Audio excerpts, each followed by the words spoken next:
Sebelumnya, marilah kita berdoa menurut agama dan kepercayaan masing-masing. Semoga pada hari ini kita diberikan kelancaran dalam setiap langkah, baik dalam kegiatan webinar ini maupun kegiatan dan agenda pekerjaan lain dari Bapak Ibu sekalian. Berdoa menurut agama dan kepercayaan masing-masing, berdoa dipersilahkan.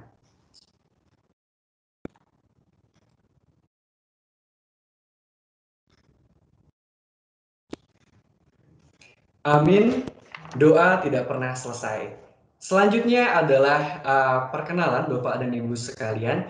Pada kesempatan hari ini kita mendapatkan tamu spesial dari Rumah Sakit Dr. Abdul Rajak Salemba. Yang pertama adalah Dr. Sinta Vera RH SPANKIC, seorang spesialis anestesi dan juga konsultan ICU dari Rumah Sakit Dr. Abdul Rajak Salemba.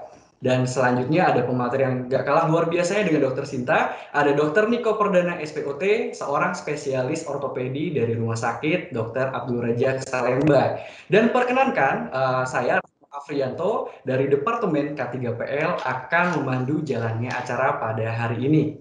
Selanjutnya, terima kasih dan selamat datang kepada Bapak Direktur Utama kita, kepada Bapak Jeffrey Hotman Simanjuntak selaku Direktur Utama PT PGN LNG Indonesia. Mohon izin Bapak, pada hari ini kita akan sampaikan program kegiatan webinar kesehatan yang mungkin sangat bermanfaat bagi rekan-rekan sekalian.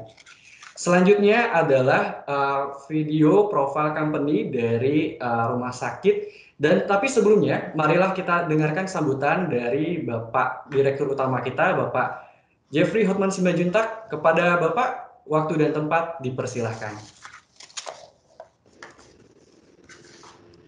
Baik, Mas Rahmat, terima kasih. Selamat pagi rekan-rekan semua. Terima kasih kami sampaikan kepada rekan-rekan dokter, Dr. Sinta, Dr. Niko dari Rumah Sakit Abdul Rajak.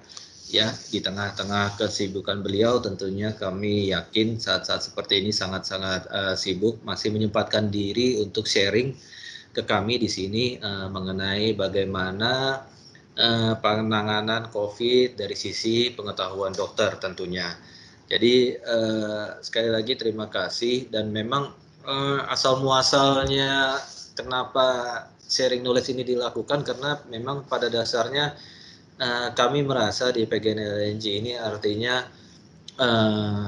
wabah COVID ini memang sudah semakin artinya semakin menjadi di lingkungan-lingkungan sekitar, tidak hanya di lingkungan rumah, keluarga, kantor juga gitu ya, di tempat umum juga gitu ya.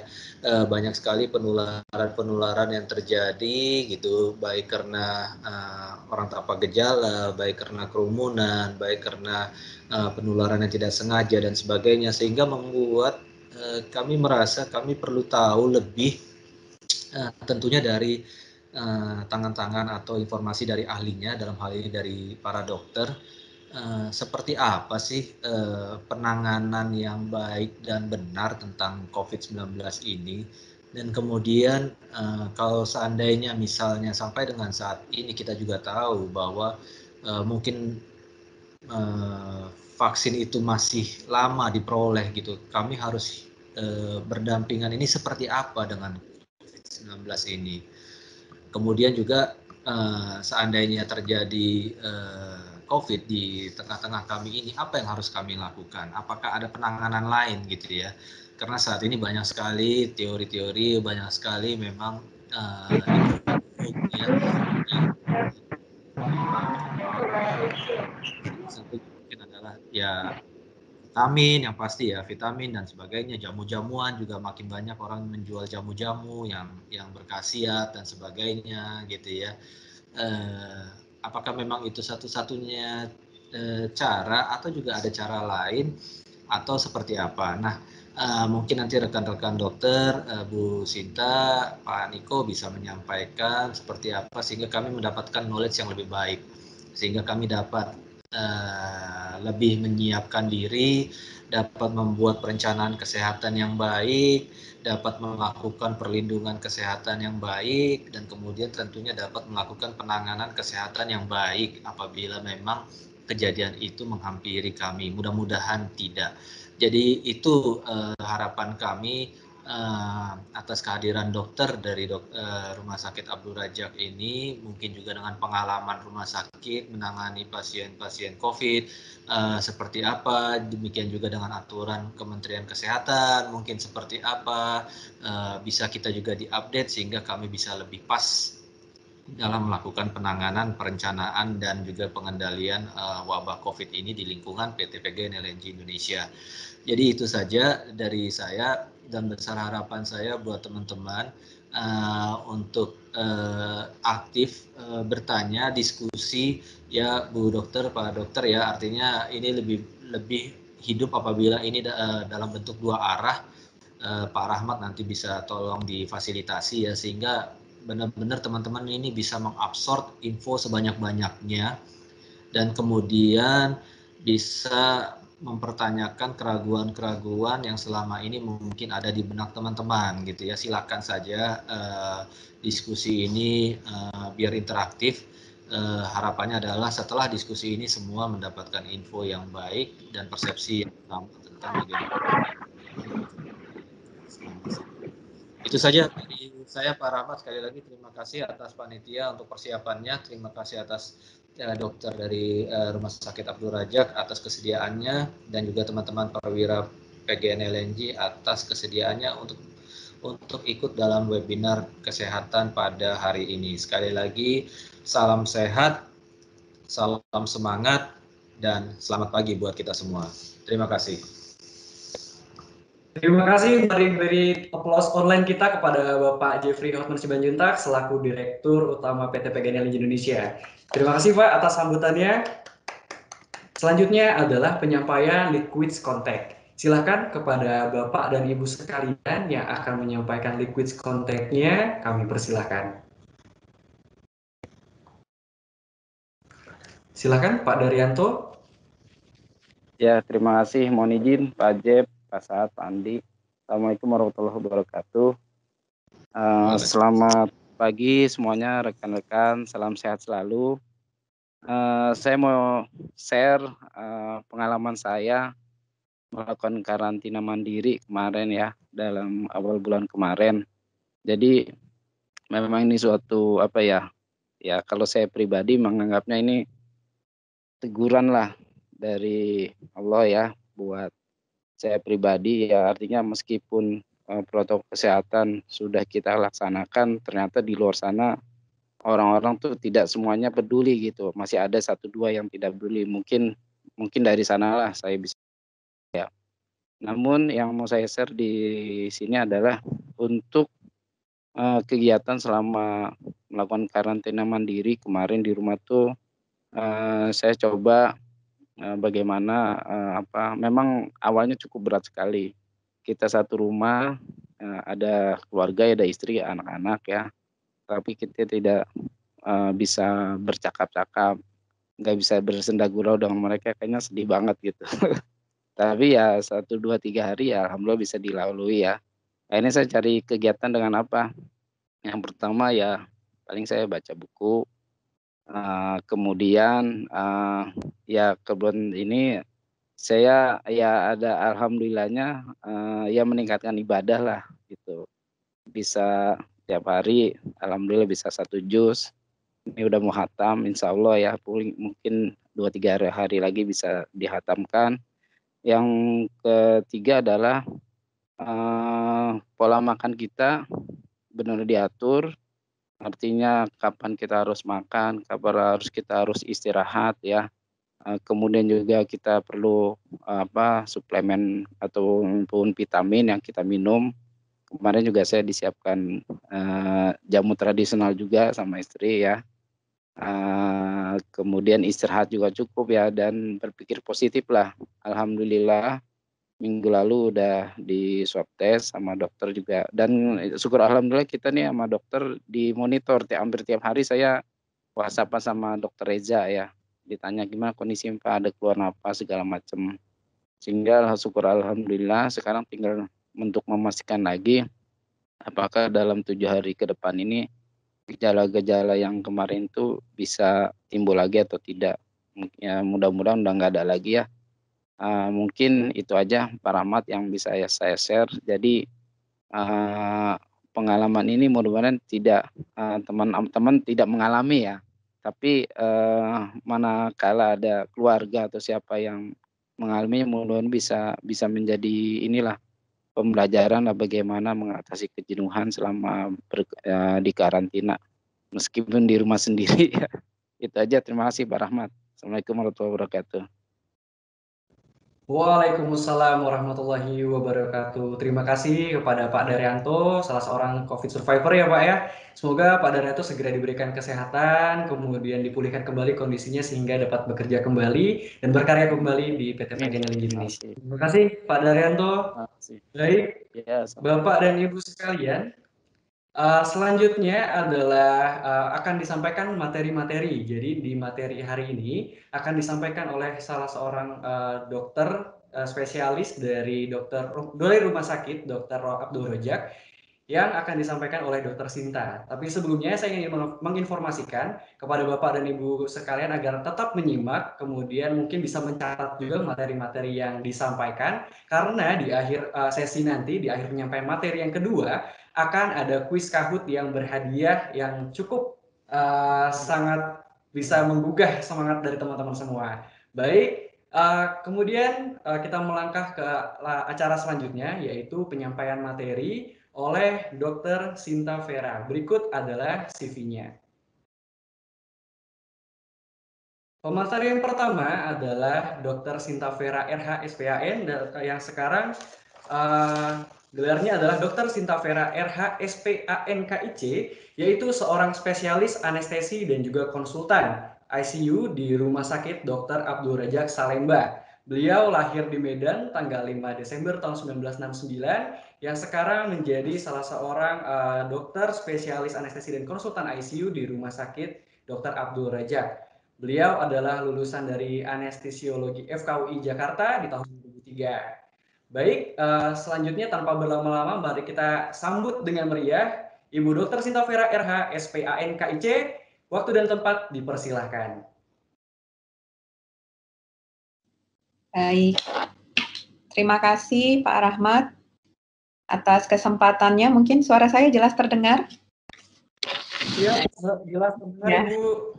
Ya, selamat pagi, salam sejahtera bagi kita semua. Assalamualaikum warahmatullahi wabarakatuh. Terima kasih untuk kesempatan ini. Terima kasih Pak Jeffrey atas pembukaan tadi yang luar biasa, dan juga dari Pak Rahmat. Baiklah, pada pagi hari ini saya akan membawakan bagaimana sih sebenarnya tata laksana pasien dengan COVID-19. Ini slide-nya dari sana ya, Pak ya? Iya, betul. Oke, baik. Sudah, silakan. Ya, baik. Slide selanjutnya.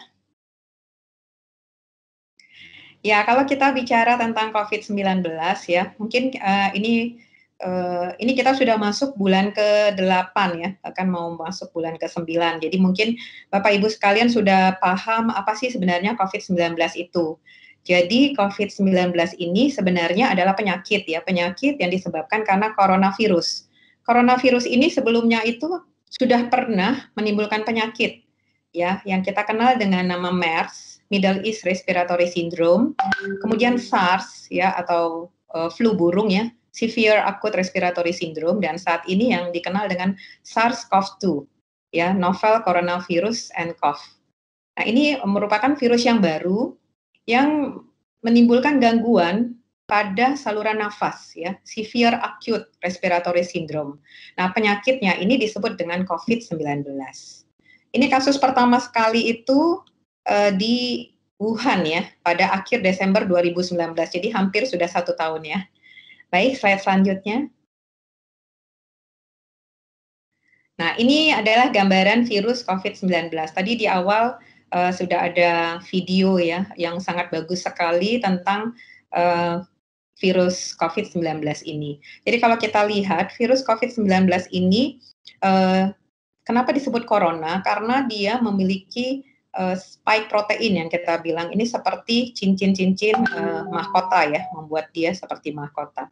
Nah, yang warna orange ini kalau diambil diperbesar, dia merupakan suatu protein. Jadi virus COVID-19 ini memiliki 4 protein.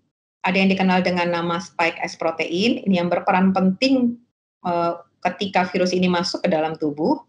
Kemudian ada yang disebut dengan nukleokapsid protein, membran protein, dan kemudian envelope E protein.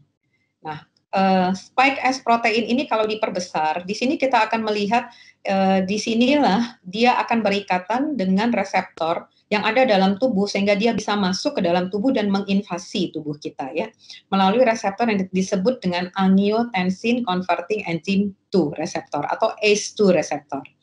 Baik, slide selanjutnya.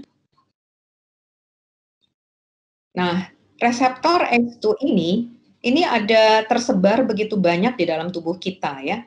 Jadi bisa yang paling banyak memang di daerah saluran nafas ya, mulai dari rongga hidung ya, mulut sampai ke dalam paru-paru ya, tetapi dia juga tersebar di dalam pembuluh darah. Di dalam pembuluh darah kita sehingga dengan cepat virus ini akan bisa masuk ke dalam darah yang dikenal dengan nama viremia. Dia beredar di dalam darah dalam jumlah yang besar dan kemudian dia akan bisa menginvasi organ-organ penting yang memiliki reseptor tersebut, termasuk apa? Termasuk jantung, kemudian termasuk ginjal, ya, kemudian bisa juga ke saraf, ya, ke hati pun bisa, ke testis, ya, itu juga bisa. Nah, semua ini dan saluran cerna. Nah, semua ini yang akan menimbulkan gejala yang membuat begitu banyak sekali jenis-jenis yang ditimbulkan oleh karena virus ini. Jadi di jantung dia bisa menyerupai serangan jantung, di otak dia bisa seperti orang stroke, ya di ginjal bisa menjadi gagal ginjal pada kondisi yang sangat berat. Memang pada awalnya dia hanya terlokalisir di paru-paru. Slide selanjutnya. Oke, kalau kita lihat perjalanannya ini kita tahu ini ya pada waktu 31 Desember dia mulai ada sampai kemudian dikatakan pandemi. Pandemi itu di Maret. Dan kemudian kasusnya terus bertambah dan mengglobal di seluruh dunia ya. Kalau kita lihat ini kasusnya dari hari ke hari, dari bulan ke bulan terus makin meningkat. Slide. Nah, pada tanggal 22 Desember ya, kasus coronavirus di dunia ini secara global, slide, itu sudah sampai 58.000 dengan angka kematian udah 1.386, yang sembuh itu sekitar 40. Ini mohon maaf saya nggak bisa ngelihat slide saya ke bawah, gimana ya settingannya. Atau boleh kalau sana Ibu mau menampilkan juga dipersilakan Bu, mungkin biar nggak delay. Ya, saya kliknya di mana? Oke, ini saya berikan kontrolnya kepada Ibu ya Bu. Boleh. Soalnya nggak enak.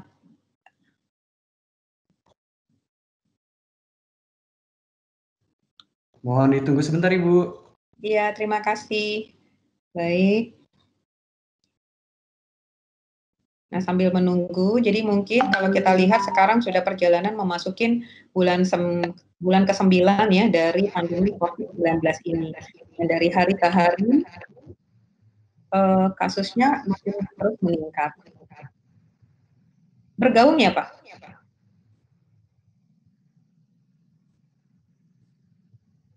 Halo?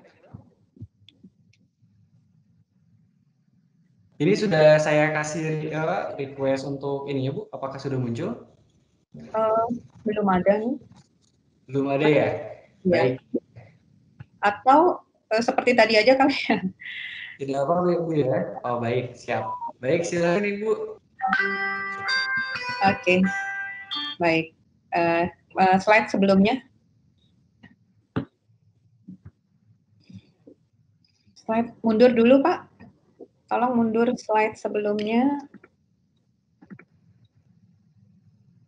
Baik, sudah Ibu. Sudah ya, oke. Nah, pada tanggal 22 kemarin kalau kita lihat ya, pertambahan kasus positifnya itu sangat tinggi sekali ya, 493 dalam 1 hari. Ya, kalau kita lihat trennya akan sangat meningkat terus ya. Jadi seperti yang disampaikan Pak Jeffrey tadi, bagaimana kita dealing dengan kondisi yang seperti ini.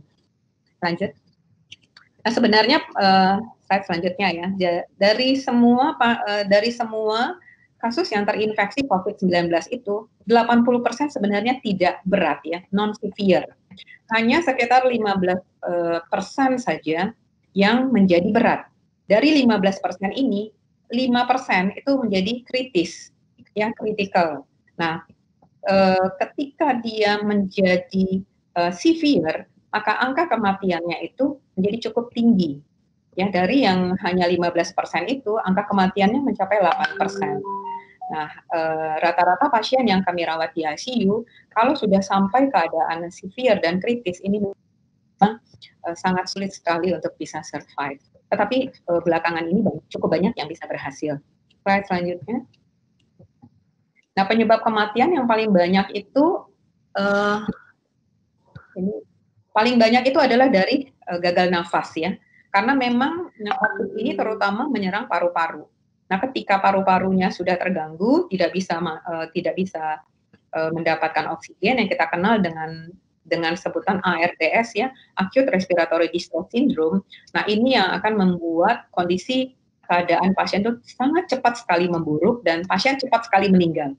Jadi COVID ini berbeda dengan penyakit-penyakit yang lain. Kalau dia sudah masuk ke ICU, kita hitungannya hanya hari atau minggu. Kalau pasien yang bisa survive, dia akan survive. Kalau tidak, pasien akan meninggal. Karena kandungan oksigen dalam darahnya sangat kecil sekali, dan itu sangat sulit sekali kita perbaiki. Lanjut. Slide selanjutnya. Nah, kalau kita bicara kasus ya, apa sih yang disebut dengan terinfeksi COVID-19? Jadi WHO itu mengeluarkan 3 definisi.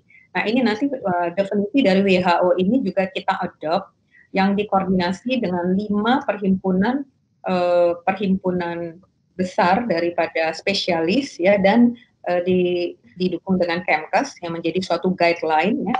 Bagaimana kita mengatakan suatu pasien suatu kondisi suspek ya, suspek COVID atau probable COVID atau confirm COVID. Nah, tetapi ini sekarang sudah dikembangkan lagi sehingga tidak ada lagi kasus suspek, tetapi suspek tetap ada, probable ada, tapi dengan definisi yang berbeda dari yang sebelumnya. Nanti kita akan lihat. Slide selanjutnya. Nah, ini definisi kasus. Sebelum kita mengetahui definisi kasus, kita harus tahu dulu bahwa ada kriteria klinis. Nah, kalau seseorang demam akut itu suhu di atas 38, atau sebelumnya dia ada demam dan sekarang sudah batuk. Kemudian disertai 3 atau lebih dari gejala, adanya kelelahan, adanya sakit kepala, adanya nyeri-nyeri otot atau mialgia, nyeri menelan ya, nyeri tenggorokan, hidung rasa tersumbat, kemudian sesak napas, ya mual, ya diare, itu apabila ada 3 atau lebih dari gejala ini merupakan kriteria klinis ke arah COVID. Ya.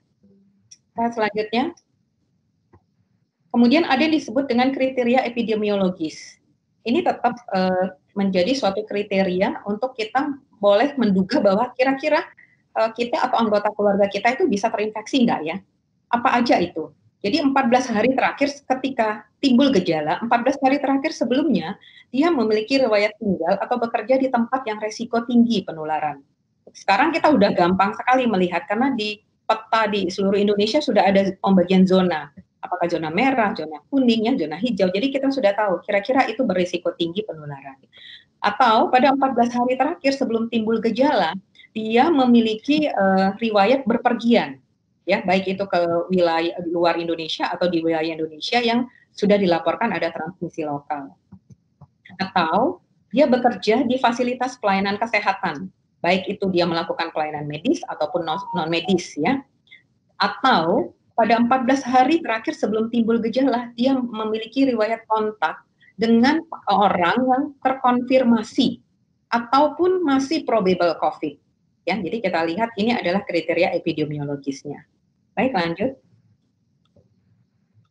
Slide selanjutnya. Nah, Bagaimana kita mengetahui definisi kalau dikatakan suspek? Mungkin Bapak Ibu selama ini itu ada dengar suspek, probable, confirm ya. Suspek itu adalah seseorang kalau tadi kriteria klinisnya tadi terpenuhi dan ada kriteria epidemiologis, itu kita sudah katakan suspek. Atau orang dengan penyakit saluran pernafasan bagian atas yang berat. Yang berat itu bagaimana? Jadi bukan hanya kayak flu-like syndrome ya, tapi dia sudah ada disertai dengan keluhan sesak nafas, itu sudah berat ya. Kemudian upaya nafasnya meningkat ya, atau kandungan saturasi oksigennya turun, itu sudah menunjukkan suatu ISPA berat. Itu tanpa ada kriteria epidemiologis, kita sudah mengatakan bahwa dia suspek. Ya, kemudian kalau ada seseorang nggak ada gejala sakit sama sekali, tapi kehilangan penciuman atau dia kehilangan indera perasa, ya dia tiba-tiba nggak ada penyebab yang lain, itu sudah suspek ke arah COVID. Jadi apabila Bapak Ibu mendapatkan kriteria ini, segeralah untuk melakukan pemeriksaan atau datang ke fasilitas kesehatan. Selanjutnya, kalau kita bicara probable itu sekarang didefinisikan adalah kasus yang suspek tadi tiba-tiba dia meninggal, ya belum terbukti, jadi belum dilakukan pemeriksaan laboratorium atau belum di swab. Nah pasien tadi meninggal, nah itu yang dikatakan probable, ya. Atau pasien tadi sempat di swab, tapi swabnya baru 1 kali dan negatif, ya belum sempat di swab kedua untuk memastikan pasiennya sudah meninggal, makanya ini dikatakan probable. Dan ini diperlakukan sama seperti confirm case ya, jadi kasus yang terkonfirmasi. Lanjut, kalau pasien itu kapan kita katakan dia kasus terkonfirmasi? Seseorang dinyatakan positif terinfeksi virus itu berdasarkan pembuktian dilakukannya swab RT-PCR ya. Jadi kasus konfirmasi harus ada swab. Konfirmasi ini bisa ada 2 ya, bisa asimptomatik tanpa gejala atau dia ada gejala disebutkan dengan simptomatik. Lanjut. Halo. Ya, lanjut. Nah, kalau kita katakan bagaimana selanjutnya penata laksanaannya. Nah, kita harus melihat bagaimana kontak erat orang yang memiliki kontak dengan orang-orang yang sudah terkonfirmasi ataupun yang probable tadi. Ya. Nah, riwayat kontak ini seperti apa? Kalau kita ada tatap muka, jadi misalnya nih kita tahu ada teman sekantor kita atau tetangga kita atau keluarga kita yang dia positif. Nah, kita harus evaluasi apakah saya memiliki kontak erat. Apa kriteria kontak erat? Kontak erat itu kalau kita bertatap muka berdekatan dengan kasus yang probable, ya berdekatan tanpa ada APD.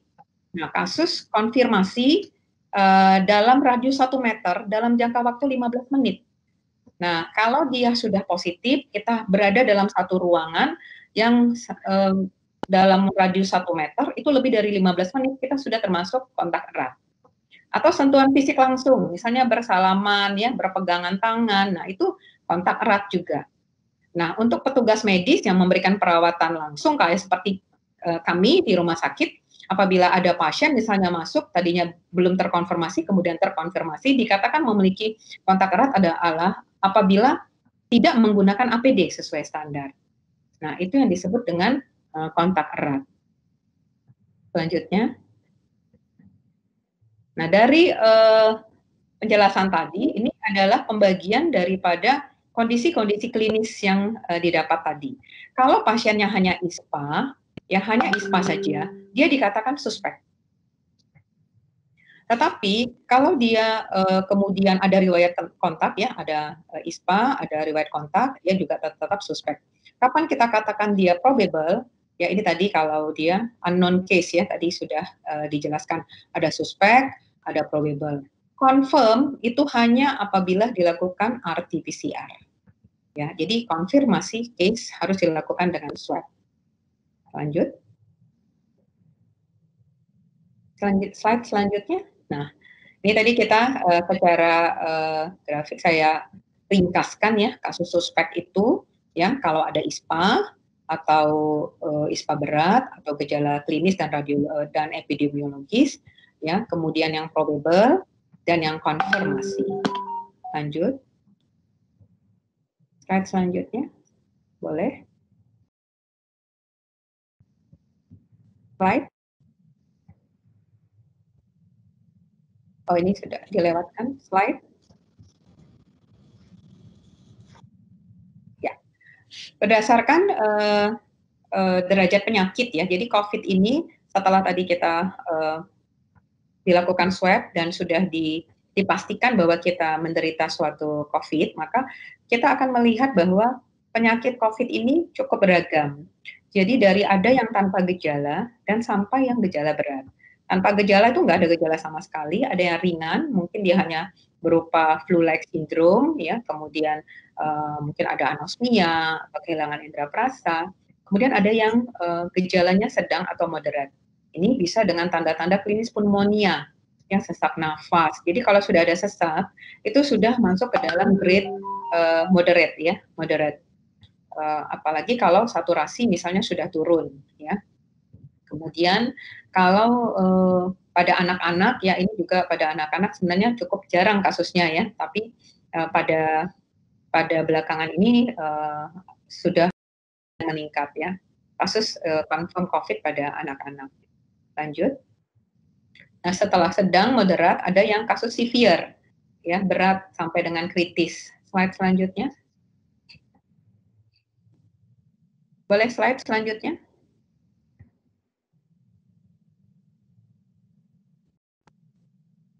Sebelum ini mungkin ada. Mundur lagi, Pak. Mundur lagi, mundur. Itu maju, Pak. Mundur. Slide-nya mundur lagi, Pak. Ya. Slide-nya Agak mundur. delay. Nah, ya. Oke, siap. Ya, baik ya. Jadi derajat penyakitnya yang keempat itu derajat berat atau pneumonia berat ya. Nah, di sini dia pasien mulai sesek ya. Frekuensi nafas itu adalah upaya nafasnya kalau kita hitung itu di atas 30 kali, atau dia sampai tidak bisa posisi tiduran ya, harus setengah duduk ya karena ada distress pernafasan yang berat. Kemudian kalau dicek saturasi oksigennya tanpa menggunakan oksigen, dia saturasinya sekitar sudah turun ya di 93%. Pada yang kita katakan kritis, itu pasien sudah mengalami gagal nafas ya, atau yang dikenal dengan acute respiratory distress syndrome. Dan pada kondisi yang lebih berat lagi, dia masuk ke dalam kondisi yang sepsis dan sampai pada shock sepsis. Rata-rata pasien kalau sudah masuk ke dalam sepsis dan shock sepsis, ini maka hampir 90% itu tidak survive. Slide selanjutnya. Nah, kalau kita lihat bagaimana derajat beratnya penyakit ini melalui pemeriksaan radiologis, tolong ditampilkan slide selanjutnya. Nah, ini adalah pemeriksaan postmortem. Jadi pasien-pasien yang meninggal itu dilakukan otopsi. Nah, kalau kita lihat di sini, ini adalah gambaran paru-paru yang terinfeksi COVID-19. Makanya sangat tidak heran kenapa pasien-pasien dengan COVID yang berat dan kritis ini sulit sekali selamat. Karena apa? Karena jaringan paru-parunya sudah sangat rusak. Jaringan paru-parunya ini sudah mengembang ya, itu berisi dengan cairan. Harusnya paru-paru kita itu adalah rongga-rongga kosong yang hanya terisi udara. Tetapi oleh karena COVID, maka rongga-rongga atau alveol itu berisi cairan, inflamasi, kemudian juga pembuluh-pembuluh darahnya itu yang gambar yang hitam-hitam itu adalah menunjukkan pembuluh darahnya itu tersumbat atau yang dikenal dengan kondisi hypercoagulability, di mana di dalam pembuluh-pembuluh darah itu terjadi gumpalan-gumpalan darah, sehingga oksigen itu tidak bisa masuk ke dalam darah. Akibatnya pasien sangat kekurangan oksigen sehingga sulit sekali bisa disembuhkan. Slide selanjutnya. Slide-nya, Pak. Baik. Ya, kalau kita lihat dari CT torak ya, ini adalah gambaran CT paru-paru ya, CT torak paru-parunya. Gambaran yang baik adalah gambaran yang hitam. Ya. Kalau kita lihat gambaran seperti ini pasiennya sangat sesak sekali ya, karena rongga-rongga udaranya tadi ini sudah berisi dengan cairan-cairan dan pembuluh-pembuluh darahnya juga sudah mengalami sumbatan ya. Ini pada kasus yang berat dan pasien ini biasanya kita masukkan di ICU dan dibantu dengan mesin nafas. Slide selanjutnya. Slide. Oke. Nah, kira-kira siapa saja yang memiliki resiko tinggi untuk menderita COVID. Nah, pasien yang menderita COVID yang berat dan kritis ini biasanya sih usianya di atas 65 tahun. Tetapi dalam perjalanan COVID ini sekarang, itu rata-rata banyak sekali usia middle age ya, 50, 40 ke 50 sampai 60 itu paling tinggi insidensi yang terjadi. Mungkin karena usia-usianya adalah usia produktif ya, dan bekerja, aktif bekerja, sehingga rentan untuk terinfeksi. Dan kalau usia-usia di atas 65 itu cukup tinggi, biasanya karena memang imunokompromis.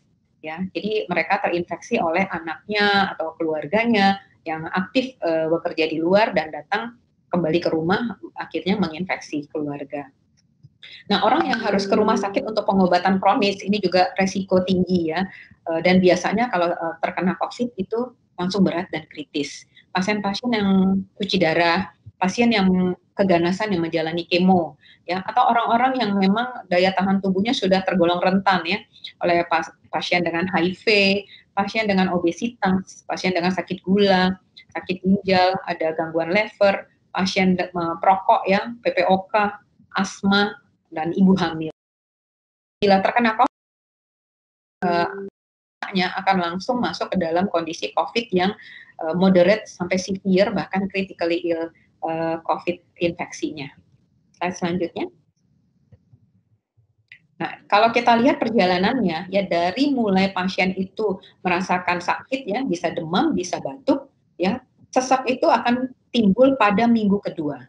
Ya, setelah minggu kedua pasien mulai akan sesak apabila tidak ada penanganan yang baik. Ya, makanya di awal ketika pasien sudah terdiagnosa confirm COVID itu harus segera menemui dokter ataupun datang ke fasilitas kesehatan. Ya. Nah, ke ICU itu biasanya di minggu kedua akhir atau pada minggu ketiga. Ini kondisinya pasti sudah cukup berat ya. Dan gagal nafas atau kita bantu biasanya setelah ketiga itu kondisinya dan biasanya mungkin 3 atau 4 hari pasiennya meninggal. Itu yang sering terjadi. Selanjutnya. Oke, gambaran klinisnya tadi ya kita lihat tadi sesak itu biasanya pada hari kelima ya. Gambaran klinis daripada COVID ini sangat beragam sekali ya, dari mulai gangguan irama jantung ya, bisa irama jantungnya sangat cepat sekali, kemudian sampai tekanan darahnya drop ya, gagal nafas, gagal ginjal ya. Nah, tetapi sebenarnya virus COVID ini seperti virus-virus yang lain, semua virus itu adalah self-limiting disease. Jadi artinya apa? Virus ini akan sembuh dengan sendirinya. Rentang waktunya itu 2 minggu. Nah, apa yang terjadi dalam 2 minggu ini? Kalau daya tahan tubuh kita baik, maka kita akan bisa sembuh dengan sendirinya. Nggak perlu sebenarnya obat-obatan. Kayak kita sakit flu biasa, istirahat aja, bed rest, makan yang bagus. Seperti tadi kesaksian Bapak siapa tadi yang mengalami isolasi mandiri ya, cukup istirahat, menenangkan pikiran, ya, makan teratur, kemudian beribadah. Nah, itu akan membantu meningkatkan imunitas tubuh. Tetapi kalau kalau daya tahan tubuh kita itu artinya rendah, maka ini bisa akan menjadi memberat dan bisa sampai 6 minggu. Saya merawat pasien di ICU itu pernah sampai 1 bulan dengan bantuan nafas. Puji Tuhan pasiennya survive. Seperti itu. Baik, slide selanjutnya. Nah, ini kita lihat perjalanannya. Kenapa sih COVID ini menjadi suatu penyakit yang sangat luar biasa ya? Sampai sekarang COVID ini belum ada obatnya. Jadi kalau kita lihat, di sini adalah fase awal ya, early infection. Early infection ini biasanya itu 1 minggu pertama. Di sini akan terjadi virus itu akan memperbanyak dirinya. Ya, atau replikasi virus pada fase ini. Dan biasanya respon yang terjadi itu adalah gejala kayak orang flu, sakit kepala, mual, muntah, diare ya dan sebagainya. Dan ini respon-respon ini yang early infection ini dia akan hilang dengan sendirinya pada masuk minggu kedua. Tetapi khususnya untuk COVID, ketika virus ini berhenti bereplikasi dan kemudian virus itu mulai hilang di dalam tubuh, jumlah virus yang dia akan sesuatu imun yang abnormal dalam tubuh kita, yang kita kenal dengan nama host inflammatory response fase yang abnormal. Nah, di sini kalau mungkin Bapak Ibu pernah mendengar ada yang namanya badai sitokin atau cytokine storm, itulah yang menimbulkan kematian pada pasien. Jadi bukan pada fase ini. Nah, tetapi respon ini sangat tergantung kepada seberapa besar virus itu bereplikasi, seberapa banyak debris yang dihasilkan. Nah, oleh karena itu penanganannya sebenarnya dari awal ini kita harus menghempang supaya virus ini jangan sampai memperbanyak dirinya terlalu banyak di dalam tubuh.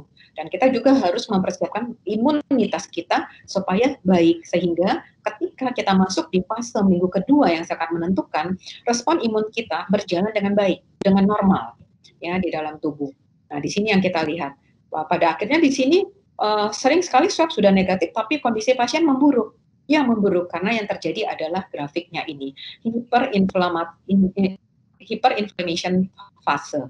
Jadi fase di mana justru reaksi inflamasi yang terjadi yang akan menimbulkan 3 masalah di dalam tubuh, yaitu kandungan oksigen yang sangat rendah, kemudian bekuan-bekuan darah yang kecil-kecil di dalam pembuluh darah yang membuat organ-organ tidak bisa berfungsi, dan kemudian yang terakhir tadi adalah adanya badai sitokin tadi. Seperti itu. Slide selanjutnya. Nah, ini perjalanan klinisnya kalau kita lihat ya, yang tadi sesuai dengan grafik itu, apa sih gejala sedang itu kalau demamnya makin bertambah ya, kemudian dia jatuh ke dalam yang berat ini tadi secara singkat sudah saya katakan ya, gejala berat itu kalau mulai terjadi gangguan oksigennya bisa sampai di bawah 90%. Kalau sudah masuk di sini, biasanya pasien harus kita rawat di ICU untuk dipantau dengan sangat ketat dan untuk kita berikan terapi-terapi penyelamat atau yang dikenal dengan salvage treatment. Baik, lanjut. Slide selanjutnya. Oke. Nah, masa inkubasinya tadi kita sudah tahu ya, rata-rata itu 2-14 hari ya.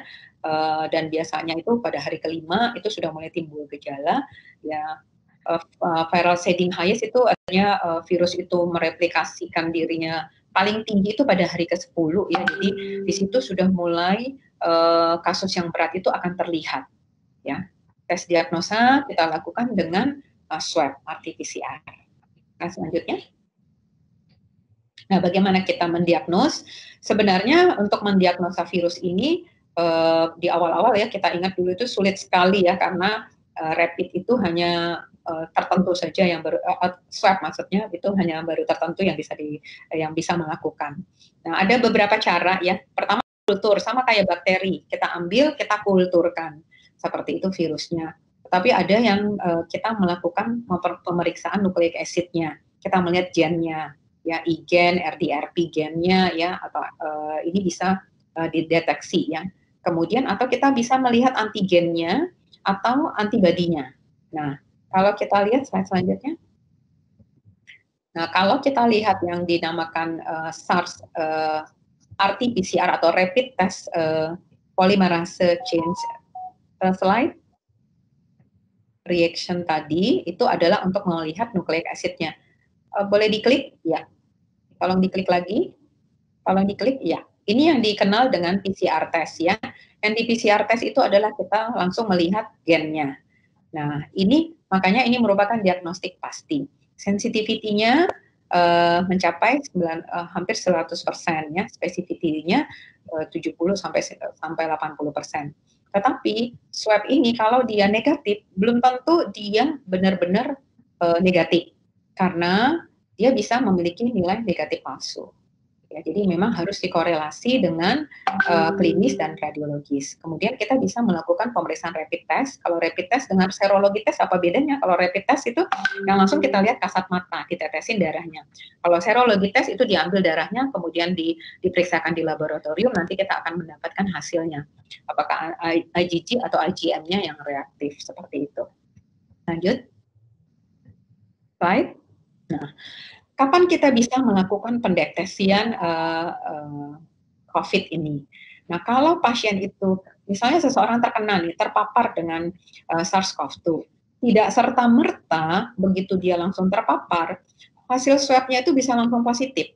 Ya, jadi ketika kita misalnya nih, ada teman kita atau saudara kita kemudian dia swabnya positif, kita langsung buru-buru swab, ternyata swab kita negatif. Nah, kita harus tetap waspada karena mungkin kita itu belum masuk ke dalam fase di mana dia bisa terdeteksi. Ya, jadi kalau kita lihat di sini PCR itu terdeteksinya itu kira-kira itu 1 minggu sebelum 1 minggu sesudah dia terpapar pertama sekali. Garis putus-putus ini adalah garis di mana terjadi simptom ya. Tetapi kalau sudah simptom, artinya tadi apakah sudah ada demam, sudah ada batuk, sudah ada sesak nafas, diare dan sebagainya, pasti kalau sudah ada gejala, kita periksa PCR itu pasti positif. Tetapi kalau belum ada gejala, kemungkinan bisa saja swab kita negatif. Tapi sesungguhnya kita positif. Nah, makanya perlu pemantauan ya. Dari ini pemeriksaan yang biru ini adalah swab dari nasooro ya. Nah, kalau yang pink ini adalah ini lebih sensitif yang pink. Yang pink ini adalah cairan dari paru-paru. Tapi kan tidak mungkin kita ambil ya, karena cairan dari paru-paru ini diambil berdasarkan menggunakan alat yang namanya bronkoskopi. Nah, atau dibiakkan. Kalau dibiakkan, iya pasti dapat. Ya, ini yang merah ini adalah kultur virusnya di kultur. Ya, pasti akan kelihatan. Nah, kalau rapid, kita berbicara rapid itu munculnya di sini. Yang titik-titik ini adalah IgG, yang ini adalah IgM. Nah, rapid, dia bilang, rapidnya negatif dok. Iya, karena rapid itu adalah positif atau reaktifnya itu adalah kalau sudah terjadi respon tubuh di dalam si penderita. Respon tubuhnya apa? Respon tubuhnya di dalam tubuhnya sudah teraktivasi yang namanya adaptif sistem imun tubuh yang menghasilkan imunoglobulin.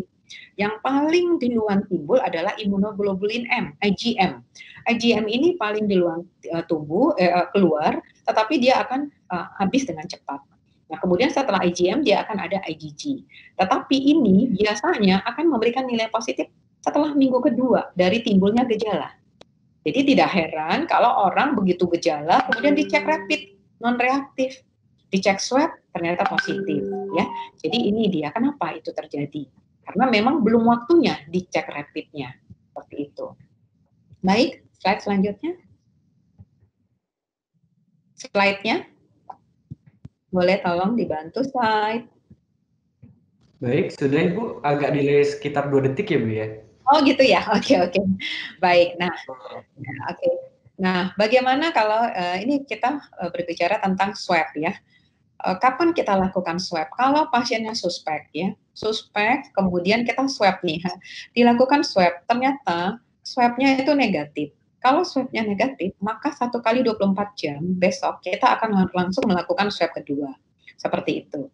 Nah, kalau sudah positif, ya sudah kita akan katakan bahwa ini sudah menjadi confirm, yang konfirmasi. Nah, waktu pengambilannya hari pertama dan kedua, selang waktu lebih dari 24 jam ya. Kemudian kapan di swab ulang lagi, ini kita lihat nanti setelah terapi biasanya kita akan men-swab pada hari ke-7 dan selanjutnya sesuai dengan kondisi klinis ya. Ini timeline kapan kita melakukan swab. Lanjut. Nah, kemudian kalau ternyata setelah dites, waduh saya positif nih, gimana nih apa yang harus dilakukan gitu. Yang nggak usah panik dulu ya. Kita lihat ya, tadi kita sudah tahu bahwa ada beberapa kondisi-kondisi di mana derajat daripada infeksi COVID ini kan cukup beragam ya. Baik, slide. Nah, treatmentnya sebenarnya dari COVID ini sampai sekarang obat antivirusnya itu belum ada. Ya, kita tahu sampai sekarang itu belum ada, vaksinnya juga belum ada, ya masih sedang dalam uji coba klinis ya. Sehingga yang namanya virus, seperti tadi sudah saya sampaikan, dia sebenarnya self-limiting disease. Jadi kalau kita terinfeksi yang diberikan adalah suportif. Suportif itu mulai dari istirahat, makan teratur, makan bergizi, ya kemudian relaxing, ya kemudian apabila sudah pasien yang mulai berasa sesak atau kekurangan oksigen yang diberikan oksigen terapi. Nah, beberapa obat-obatan yang kami berikan itu semuanya masih ongoing penelitian ya, jadi masih terus diteliti, baik di seluruh dunia masih melakukan hal-hal itu ya, seperti kloroquine, hidroksikloroquine dulu semua memberikan, tetapi sekarang POM sudah melarang. Karena apa? Karena setelah di-trial, diteliti ternyata tidak banyak manfaatnya si kloroquine ini, malah lebih banyak komplikasi ke arah jantung misalnya. Nah, kemudian antivirus sendiri. Antivirus yang ada saat ini pun itu bukan antivirus khusus ke COVID ya, seperti Favipiravir atau yang dikenal dengan nama Avigan atau Remdesivir. Ya, tapi dari semua antivirus yang lain seperti di samping itu ada yang selama ini kita berikan namanya Tamiflu atau Oseltamivir, ya yang paling mungkin bekerja dengan baik adalah Favipiravir atau Remdesivir karena dia langsung mencegah si virus RNA ini mereplikasi diri ya karena dia memblok di proteinnya.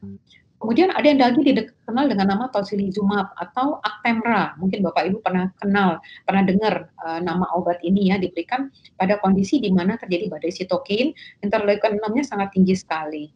Dan yang cukup sangat menjanjikan adalah plasma konvalesan. Terus terang saya banyak sekali menyembuhkan pasien dengan memberikan plasma konvalesan ini. Bahkan mungkin sudah lebih dari 100 pasien yang saya sembuhkan dengan pemberian plasma konvalesan. Karena plasma konvalesan ini secara ilmiah itu cukup definit. Jadi plasma konvalesan adalah orang yang sudah sembuh mendonorkan darahnya atau plasmanya, di dalam plasmanya itu ada antibodi dan respon-respon imunomodulator lain yang membantu tubuh untuk bisa melawan si virus. Dan yang paling tidak boleh dilupakan adalah semua pasien COVID yang berat, yang moderat, dari moderat sampai dengan kritis itu kita berikan antikoagulan atau obat pengencer darah. Karena tadi kita sudah melihat salah satu penyebab yang paling berat yang disebabkan oleh COVID ini adalah terjadinya mikrotrombosis atau gumpalan-gumpalan darah yang sangat kecil-kecil di dalam pembuluh darah yang membuat darah itu tidak bisa berfungsi untuk membawa masuk oksigen. Ya, ini yang paling sering membuat pasien itu meninggal. Lanjut. Mohon informasi Dokter Sinta, waktunya hanya tinggal 5 menit lagi dan akan dilanjutkan dengan sesi Q&A ya Dokter. Terima kasih. Oke, saya percepat. Baiklah, kalau tanpa gejala isolasi mandiri. Isolasi mandiri itu 10 hari ya, dari sejak pengambilan spesimen. Nah, jangan lupa lapor ke fasilitas kesehatan tingkat pertama atau puskesmas ya. Nanti akan dipantau di situ setelah 10 hari, kemudian datang lagi untuk diperiksa. Selanjutnya, kalau dia tanpa gejala, obat-obatan apa? Vitamin C aja cukup diminum ya 14 hari. Atau obat-obat antioksidan, imunomodulator ya seperti zinc ya, kemudian NACE ya atau Flumucil atau obat-obatan yang lain ya. Dan kalau kita punya obat rutin diminum aja. Selanjutnya, ini biar cepat nih Pak. Oke. Nah, non farmakologis ini yang penting sekali sebenarnya yang mau saya tekankan bahwa kita harus tetap memakai masker, melakukan hand hygiene, physical distancing ya, menerapkan etika batuk, berjemur ya minimal 10 sampai 15 menit ya sebelum jam 9 pagi dan setelah jam 3 sore. Peralatan makan pakaian terpisah, jangan tergabung ya apabila kita isolasi mandiri di rumah, ventilasi bagus, cahaya cukup ya, udara keluar masuk baik ya, kemudian dibersihkan setiap hari dan keluarga yang kontak erat di swab. Selanjutnya kalau kita memiliki gejala yang ringan ataupun sedang, selanjutnya langsung cepat aja Pak. Kalau gejalanya ringan atau sedang ya, itu di samping kita melakukan isolasi mandiri tadi, ditambah 3 hari. Jadi bedanya dengan yang tanpa gejala, kalau dengan gejala ditambah 3 hari bebas gejala demam dan gangguan pernafasan tanpa ada obat-obatan ya. Jadi ditambah 3 hari, jadi sekitar 13 hari isolasi mandirinya. Dan perlakuan yang lain tetap sama. Lanjut, kalau derajat berat, moderat, ya ini dilanjut aja hampir sama, tapi di derajat ringan itu kita sudah memberikan antivirus ya. Kalau derajat sedang ini harus dirawat di rumah sakit, ya harus dirawat karena harus dipantau. Kemungkinan terjadi dia masuk ke dalam kondisi yang memberat dan kritikal itu sangat bisa terjadi dengan sangat cepat dan tiba-tiba ya. Lanjut ya, ini diberikan antivirus ya dan lain-lain. Nah kalau yang berat biasanya ini sudah harus masuk ke dalam ruangan ICU atau high care ya, dan diberlakukan terapi-terapi yang sesuai dengan kondisinya. Lanjut. Nah ini sudah diberikan tadi obat pengencer darah, antivirus, steroid, ya, imunomodulator, dan oksigen. Lanjut Pak. Nah, ini kalau kita lihat ya, kalau dia resiko tinggi, biasanya kita akan langsung masukkan ke dalam ICU ya, kemudian di terapi selanjutnya. Lanjut slide-nya. Slide-nya. Ya. Di ICU apa aja yang kami lakukan di ICU pada kondisi yang berat? Biasanya kami akan memberikan oksigen dengan sungkup atau dengan bantuan ventilator yang dikenal dengan nama NIV ya, non-invasive ventilator atau high flow nasal cannula, diberikan oksigen dengan tekanan yang tinggi, dengan flow yang tinggi, bisa sampai 60 liter per menit. Kemudian dilakukan resusitasi cairan, dan pasien biasanya kita suruh tidur tengkurap, karena itu akan memperbaiki oksigenasi. Dan kemudian pada kasus yang sangat berat, mau nggak mau pasien dilakukan intubasi dan dibantu dengan mesin nafas atau ventilator. Lanjut. Lanjut, Pak. Nah, terapi yang bisa menyelamatkan pada kondisi yang kritis adalah tadi sudah sampaikan adalah plasma konvalesan, Actemra atau imunoglobulin atau stem cell ya, sel punca. Tapi ini semua masih dalam ongoing penelitian. Selanjutnya. Ini imunoterapi, boleh di selanjutnya. Nah, kapan kita katakan pasien itu sudah selesai isolasi? Lanjut. Nah, kalau kita katakan kalau dia tidak punya gejala ya, dan selama isolasi tetap tidak ada gejala, maka isolasi mandirinya hanya akan berakhir pada hari ke-10 setelah dia tesnya positif. Lanjut. Tetapi kalau pasiennya itu memiliki gejala dan kemudian gejalanya itu sudah membaik ya, dalam hari ke-10 dia sudah membaik, tidak perlu obat-obatan ya, kemudian dia sudah bebas obat dalam 24 jam. Selanjutnya, slide selanjutnya tolong diklik. Nah, setelah 10 hari ditambah hari 3 hari setelah bebas gejala, dia boleh setelah itu dia dikatakan bebas, sudah boleh melakukan aktivitas. Jadi sudah selesai isolasi mandirinya. Lanjut. Slide selanjutnya.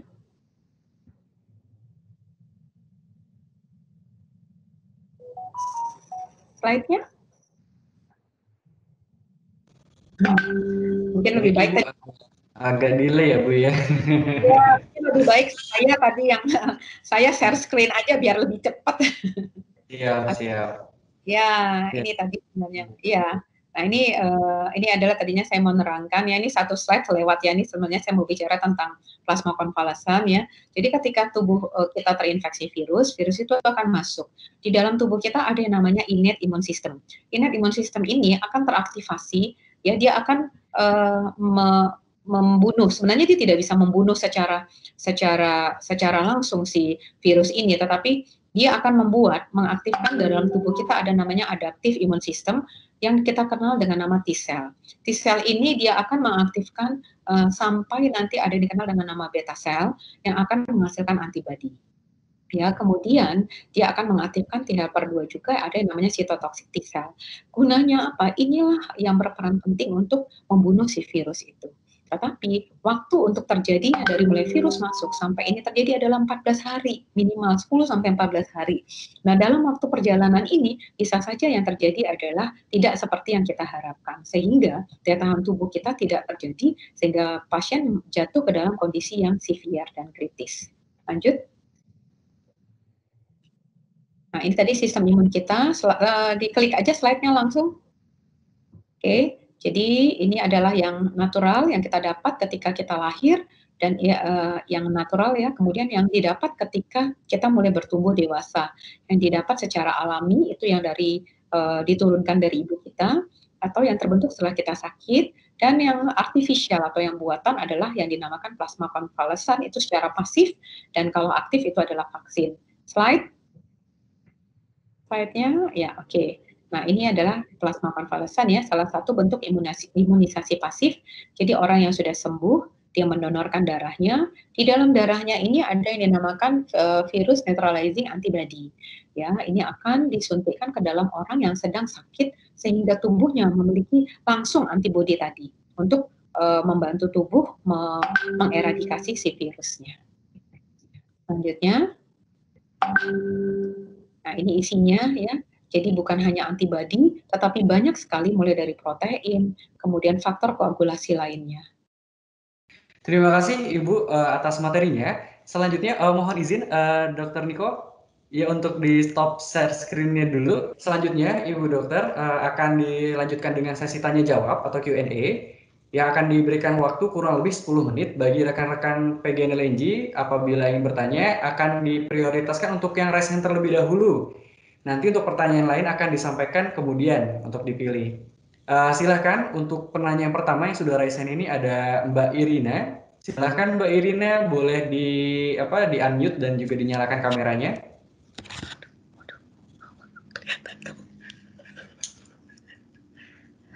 Selamat siang dok, saya dengan Irina.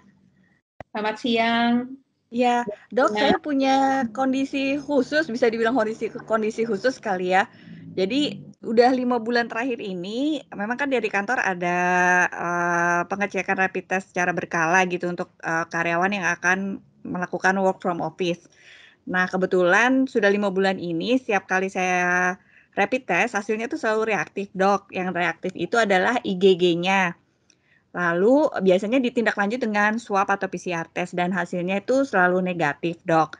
Nah, dari penjelasan dokter hari ini, pagi ini tuh saya menangkap bahwa yang dites di dalam rapid test itu kan memang mungkin antivirus untuk virus COVID sendiri ya, dok ya. Nah, yang saya mau tanyakan nih, dok, ada nggak sih virus yang sejenis juga yang bisa ditangkap oleh rapid test ini gitu, jadi mengakibatkan bahwa hasil rapid saya itu selalu reaktif. Kalau memang ada virus yang lain gitu dok, apakah harus ada tindak lanjut lainnya gitu, pemeriksaan yang lain terkait virus lainnya ini dok? Itu sih sebenarnya kekhawatiran saya.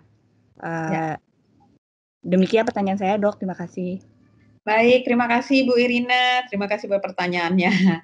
Ya, jadi memang rapid ini seperti tadi kita sampaikan ya, jadi rapid itu banyak kekurangannya, karena satu dia tidak spesifik khusus kepada COVID-19.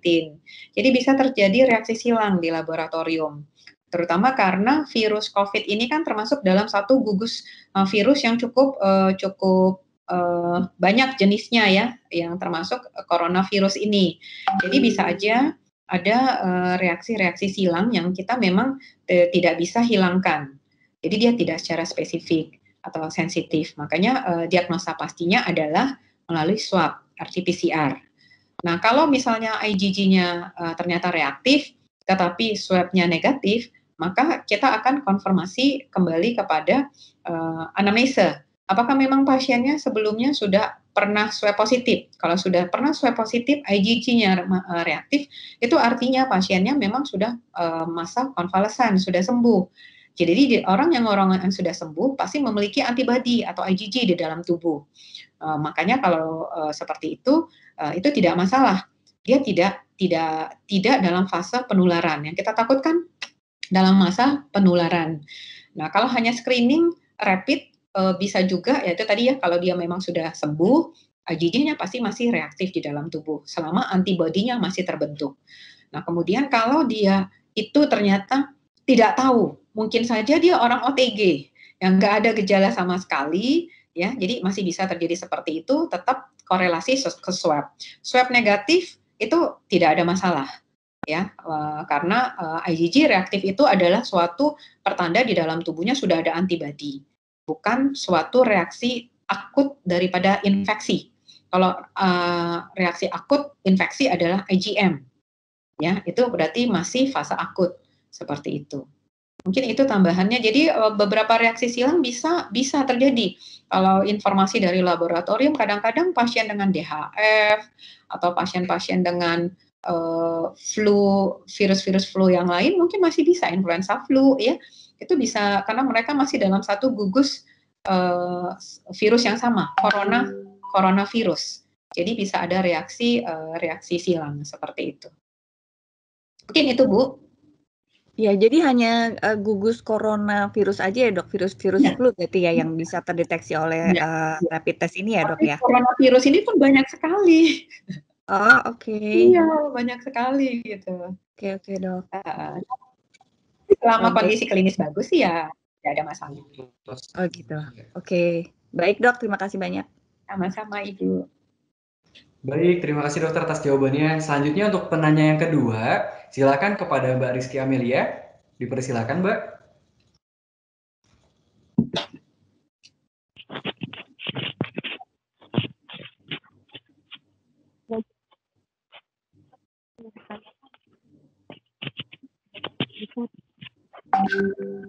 Mohon maaf, suaranya kurang terdengar, Mbak Kiki.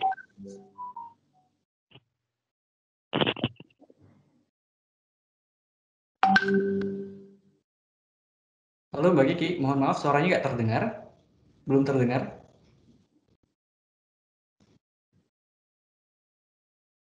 Bu Kikinya nggak jadi menanya, teleponnya rusak. Oh baik. Selanjutnya mungkin Dibacakan saja. bisa saya bacakan. Terima kasih Pak. Silakan. Bacakan saja pertanyaannya. Siap, silakan Pak Jeff. Ya, dibacakan saja pertanyaannya kalau Mbak Kiki udah nulis gitu kan, mungkin udah nulis, dibacakan saja. Iya. Untuk Mbak Kiki tadi belum sempat mengetikkan ininya. Mungkin pertanyaan selanjutnya dari Pak Fajar ya.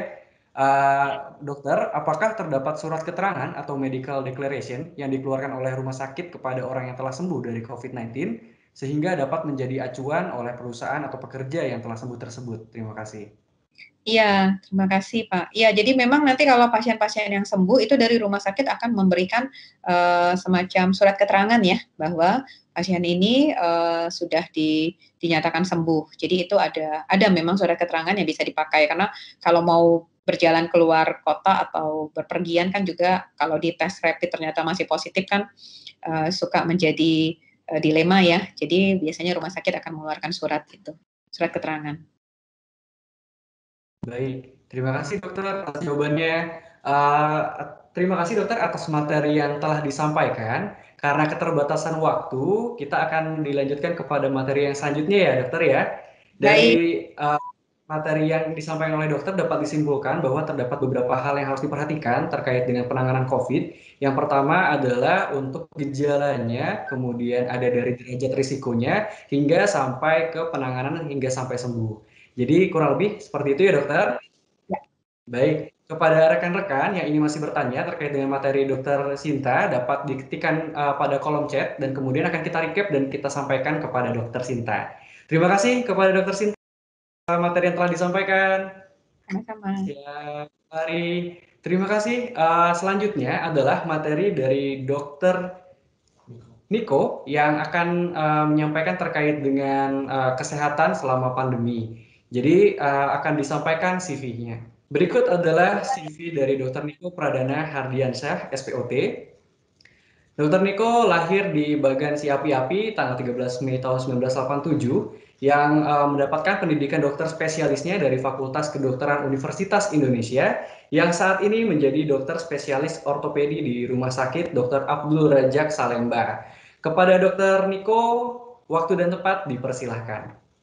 Oke, terima kasih Pak Rahmat. Assalamualaikum warahmatullahi wabarakatuh. Waalaikumsalam warahmatullahi Apa wabarakatuh. suara saya cukup terdengar? Terdengar Pak? Terdengar Oke, dok. mungkin nanti saya selama presentasi saya akan gunakan screen sendiri untuk mempersingkat waktu ya. Karena Dr. Sinta tadi kayaknya cukup banyak detail. Saya coba share screen dulu ya. Siap, silakan. Terima kasih dokter.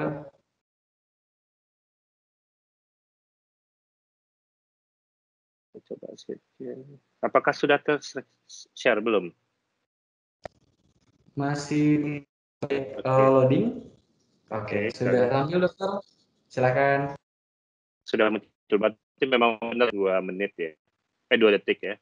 Oke, terima kasih pada Pak Rahmat, Pak Jeffrey, dan Dr. Sinta. Jadi untuk audiens yang belum tahu, Dr. Sinta itu sekarang tuh most wanted person di seluruh Jakarta. Beliau itu dia tidak sempat ngobrol ya, dia tim convalescence-nya Indonesia, timnya RSPAD, dan menyelamatkan sangat banyak orang. Tenaga kerja medis juga sangat banyak sekali yang beliau selamatkan, termasuk sahabat saya. Jadi saya beruntung yang pagi ini sempat ikut presentasi beliau.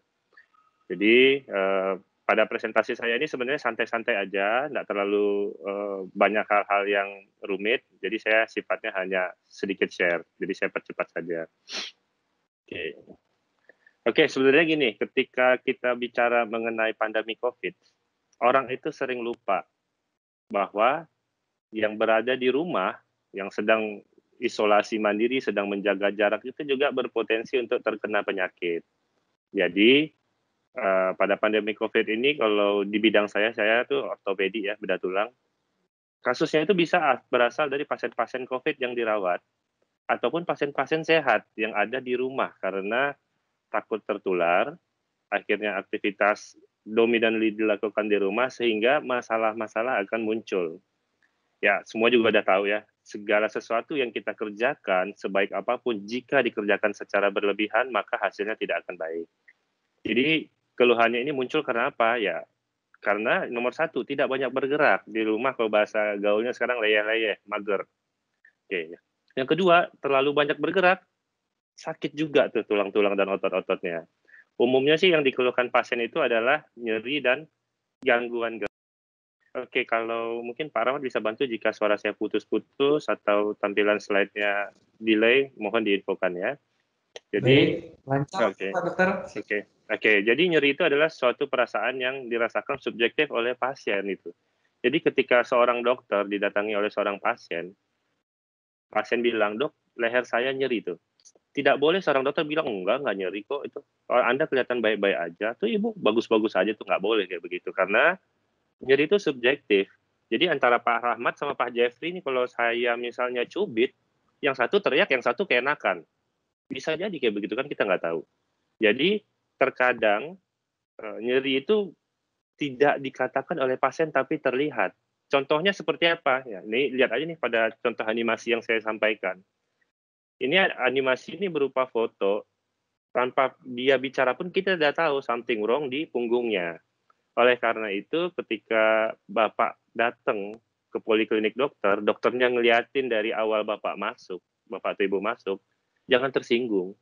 Karena bagian awal dari tindakan konsultasi itu adalah observasi atau mengamati. Jadi ketika datangnya bongkok, saya udah duga, oke, problem mungkin di bagian panggul, mungkin problemnya juga ada di bagian pinggang, dan lain-lain.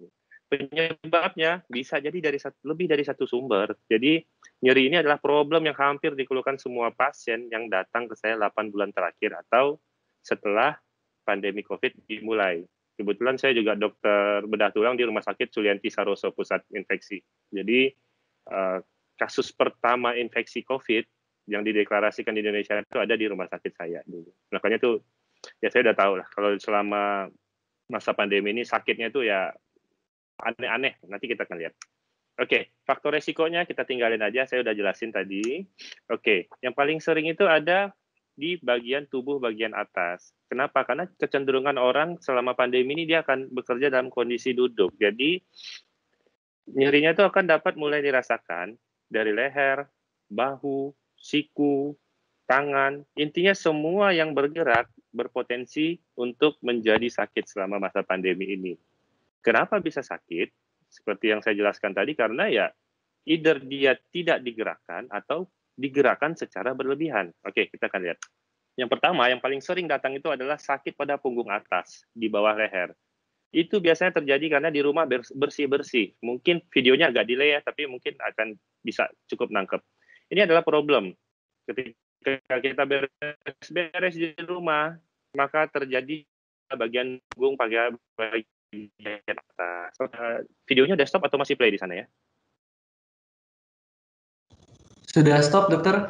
Oke, berarti delay-nya nggak terlalu lama. Oke, jadi ini masalah yang nomor satu yang sering membuat pasien datang ke poliklinik saya. Seperti yang dilihat di animasi, problemnya itu hanya otot bagian luar.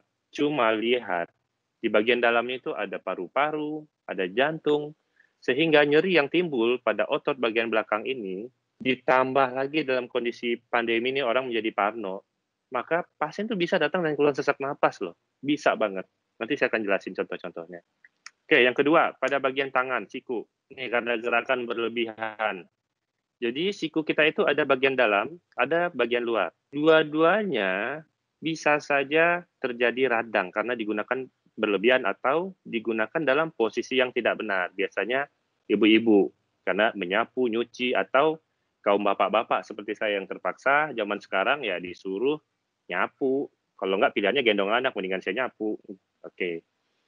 Kemudian ada keluhan lain. Nah, ini yang paling sering dikeluhkan oleh ibu-ibu atau siapapun yang menggunakan kendaraan bermotor. Ketika kita menggenggam stang motor, maka kadang-kadang pada jari pertama, kedua, ketiganya itu akan timbul rasa seperti nyeri ataupun kesemutan. Nah, orang-orang tidak tahu. Kadang-kadang berpikir, oh ini paling rematik. Kemudian ada lagi yang bilang, oh ini asam urat. Ternyata enggak. Penyebabnya simple. Seperti yang kita lihat di animasi ini, dia terjepit di bagian pangkal telapak tangan. Umumnya jika pasien datang cepat ke saya, tindakannya hanya obat dan fisioterapi, that's all. Bahkan saya kadang-kadang tidak perlu suntik. Tapi rata-rata orang datangnya sudah terlambat. Ya kayak inilah, ada keluhan sedikit ya orang nggak akan notice. Cuma saya berharap dengan selesainya presentasi pada hari ini, ya rekan-rekan akan sedikit lebih aware. Kenapa? Karena akan mempermudah kerja kami para dokter. Ketika datang dalam keadaan yang belum terlalu berat kondisi penyakitnya, maka biasanya kita bahkan tidak perlu lakukan tindakan apapun yang menyakitkan. Contoh suntik, apalagi operasi, seperti itu. Dan ini sama terjepit lagi uratnya cuma di bagian pergelangan tangan, bagian yang nonjol seperti terlihat. Ini lagi-lagi problemnya biasanya pada orang-orang yang dengan intensitas mengetik yang cukup tinggi. Dikatakan intensitas tinggi itu biasanya lebih dari 3 jam per hari.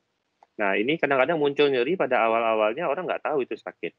Bahwa sakitnya itu karena uratnya ada yang terjepit. Nah, ketika datang fase awal, obatnya apa? Ini cuma cukup saya berikan obat, kita kompres pakai air es. Air es, benar air es, jadi ya dari rumah masing-masing aja, pakai air dari kulkas. Biasanya radang yang kita tangani, maka keluhannya akan menghilang. Dan kita tidak perlu sampai tindakan-tindakan yang berat. Bahkan kadang-kadang nggak perlu obat minum. Ini yang paling sering orang-orang nggak tahu. Oke. Jadi pada beberapa kasus terjadi tangan yang nyangkut.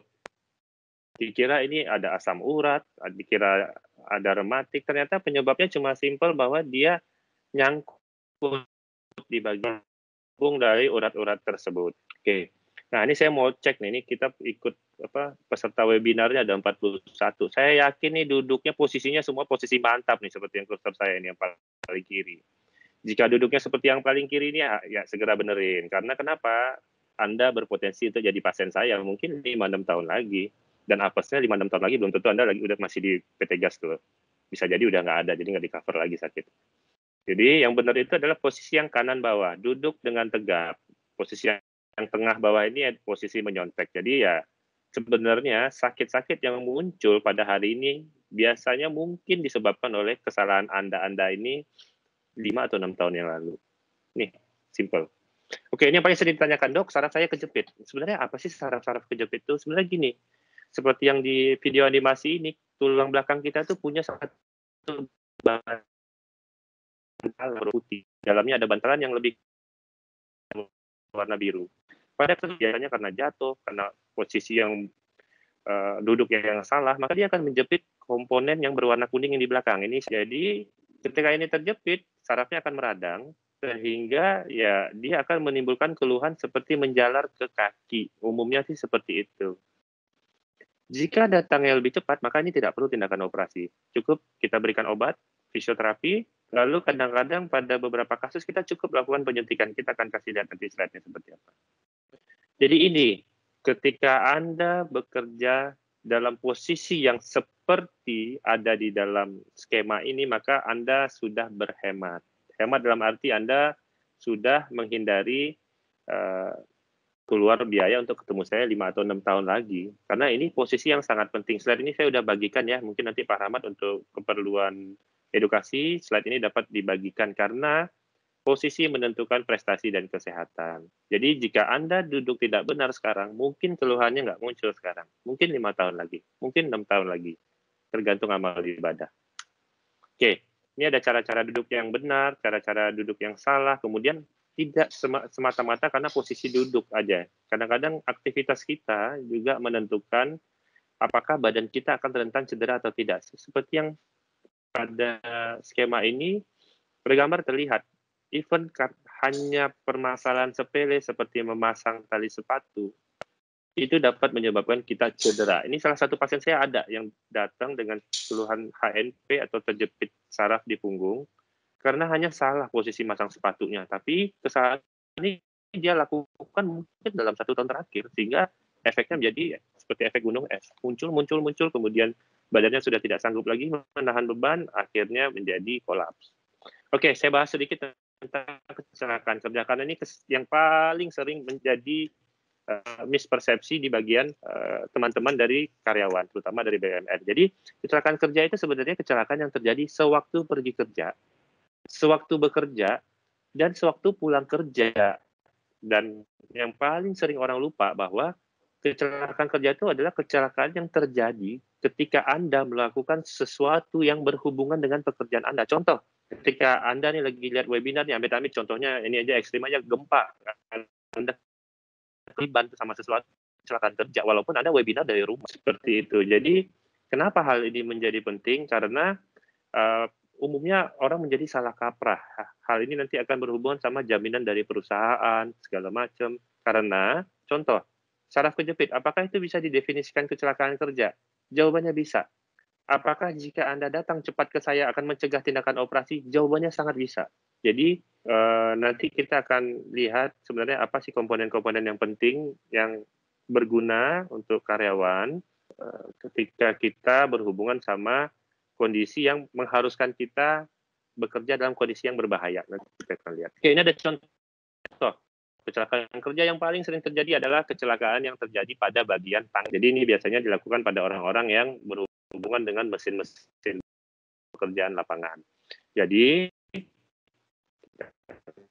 saya contoh juga kecelakaan yang mungkin sifatnya simple ketika kita tidak beritahukan kepada ahlinya, namun sebenarnya itu ada masalah besar. Ini saya mau kasih contoh. Jadi ketika Anda bekerja dan terjadi kecelakaan kerja, segera lapor. Kenapa? Karena cedera yang menurut Anda itu tidak serius, ternyata mungkin serius. Contoh pada kasus ini, dibilang ini naseng, jadi dia turun ketika ada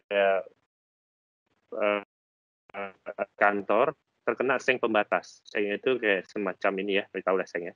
Jadi cuma lecet,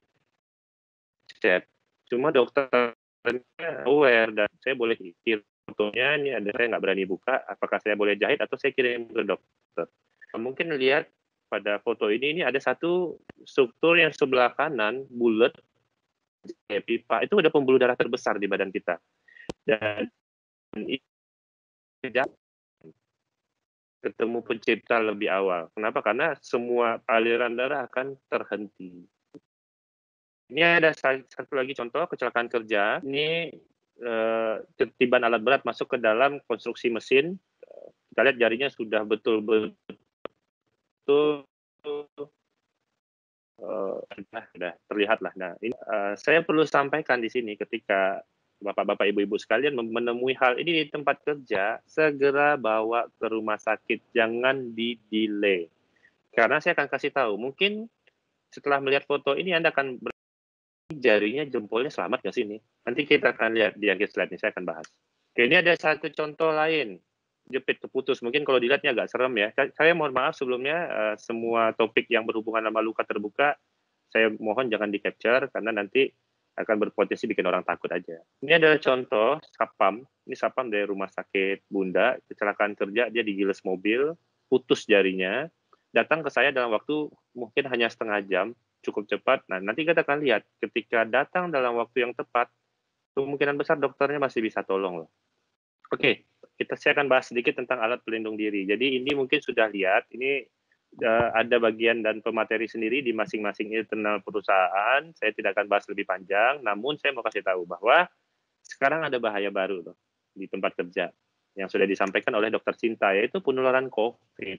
Di sini saya akan bahas sedikit tentang penularan COVID. Apa sih sebenarnya alat pelindung yang kita butuhkan? Jadi ini Anda lihat nih, ini alat pelindung paling rendah bagi tenaga medis. Pakai topi, pakai masker, pakai sarung tangan, bajunya harus diganti. Dan Anda, karena tidak bekerja di dunia medis, cukup simpel. Hanya gunakan masker, cuci tangan, dan jaga jarak. Jadi tolong, hanya dikerjakan. Ini lihat nih, tingkat 1. Tingkat 1 itu tingkat terendah di dunia medis. Jadi Ya, kalau hanya diminta menggunakan masker, cuci tangan, dan jaga protokol COVID dengan menjaga jarak, ya mungkin itu sebenarnya cukup simpel. Jadi tolong dikerjakan, karena percayalah, dari 41 orang yang ikut webinar ini, saya yakin minimal ada 5 orang yang sampai sekarang tuh masih bingung, sekitar 5%. Ini ada nggak sih ini COVID sebenarnya? Percayalah, jangan sampai ketika keluarga Anda yang sudah terkena, Anda baru percaya dan menyesal. Seandainya Anda tidak percaya atau masih ragu-ragu, anggap ini adalah suatu konspirasi segala macam, ya tidak apa-apa, tapi jagalah diri Anda. Oke, jadi ini saya akan bagikan, ini mungkin bisa di-capture nanti oleh Pak Rahmat, dibagikan ke yang lain, bahwa ada potensi-potensi penularan yang mungkin dulunya tidak diketahui oleh masyarakat, namun sekarang sudah diketahui secara umum. Contoh di handphone, bagaimana cara membersihkan handphone, kemudian bagaimana cara kita membersihkan tas. Ini nanti silakan di-capture dan dibagikan saja, saya tidak akan bahas lebih dalam. Oke, nah bagaimana sih prinsip pengobatan selama masa pandemi COVID?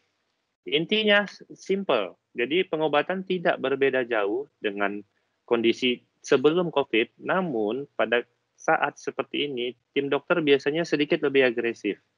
Agresif dalam arti, kita akan berusaha seoptimal mungkin Anda tidak perlu putar-putar sering-sering ke rumah sakit. Jadi, kita akan mengusahakan pengobatan yang mudah, aman, update, dan satu lagi, tidak berlebihan, sehingga meminimalisir kunjungan yang berulang ke poliklinik.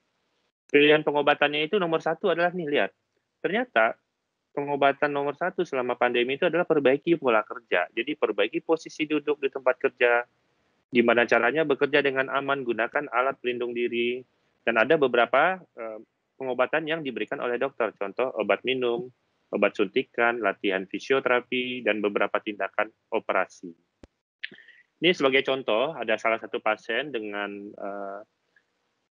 jepitan pada saraf tulang belakang. Pasiennya datang cukup cepat, dia tidak mau fisioterapi dan tidak mau bolak-balik ke rumah sakit. Akhirnya kita lakukan tindakan minimal invasif.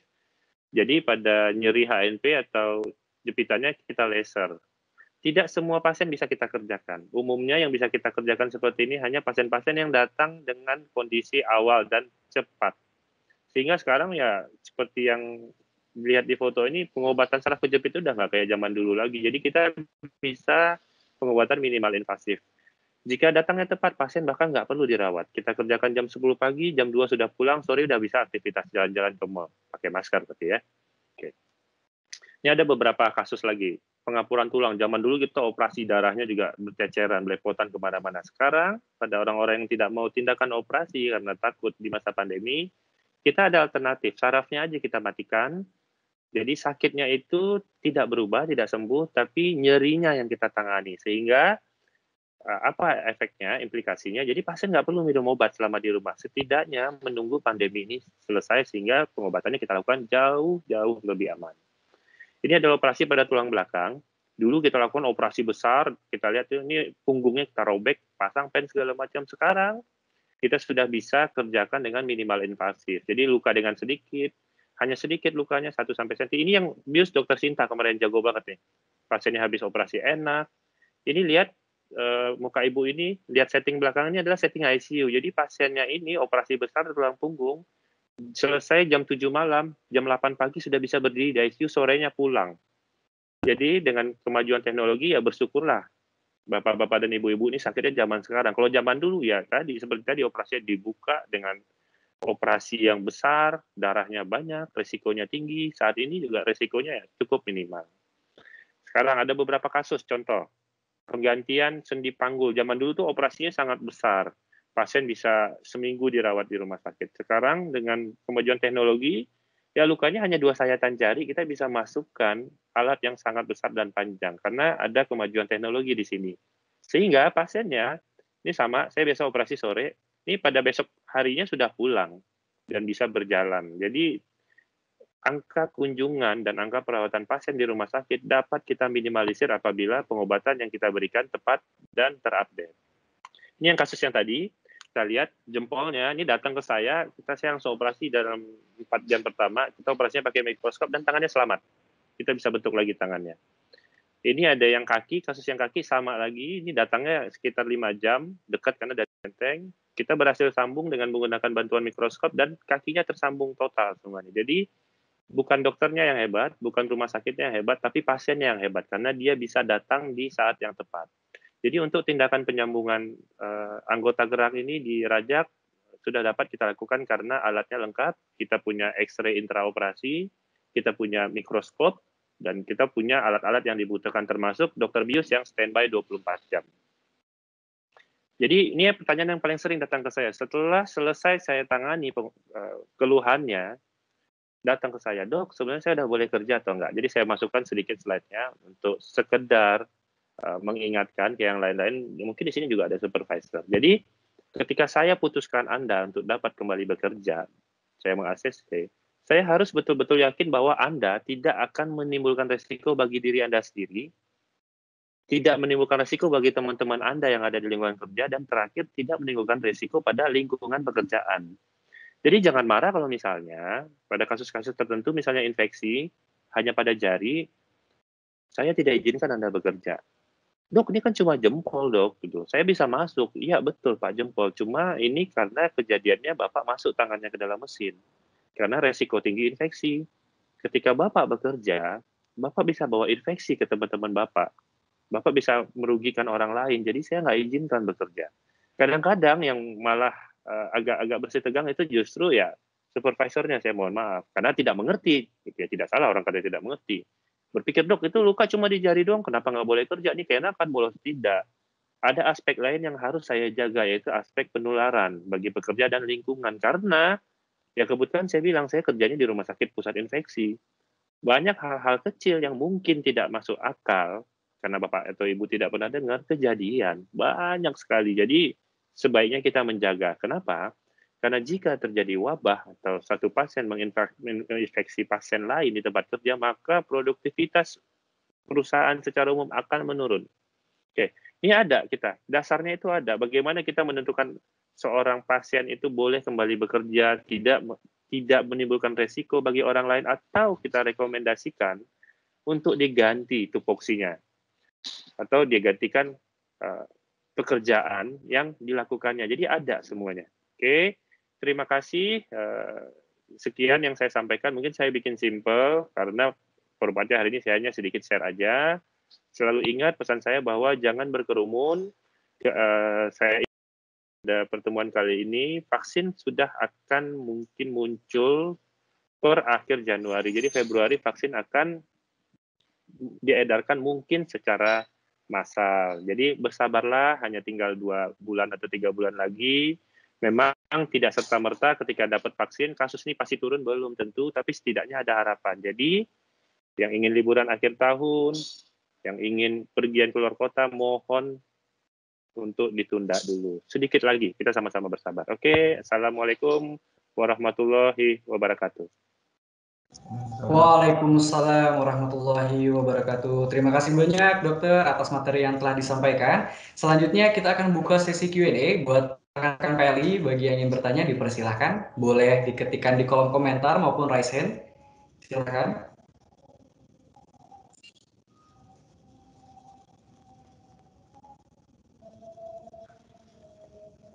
Baik, silakan Pak Alfian. Silakan, boleh di-unmute Bapak. Sebentar, kena azan. Tapi dengar, Dok? Dengar. Dengar, Dok. Oke. Silahkan. Dok, saya Alfian, Dok. Umur 45 tahun. Oke. Mau menanyakan, Dok. Kalau nyeri di tangan kanan atas, apakah bisa sembuh ya, Dok? Nyerinya, Dok. Dan itu karena kenapa ya, Dok? Terima kasih, Dok. Oke, Pak Alfian. Oke. Silakan dokter. Oke, jadi ketika kita ada sakit pada lengan bagian atas, itu nomor 1 jawabannya adalah saya harus tahu sakitnya di mana. Karena penyebabnya bisa jadi otot, bisa dari tulang, bisa dari saraf. Saya akan share sedikit lagi sebentar ya. Saya akan lihat dulu sebentar. Saya share sedikit ya Pak Rahmat ya. Silakan dokter.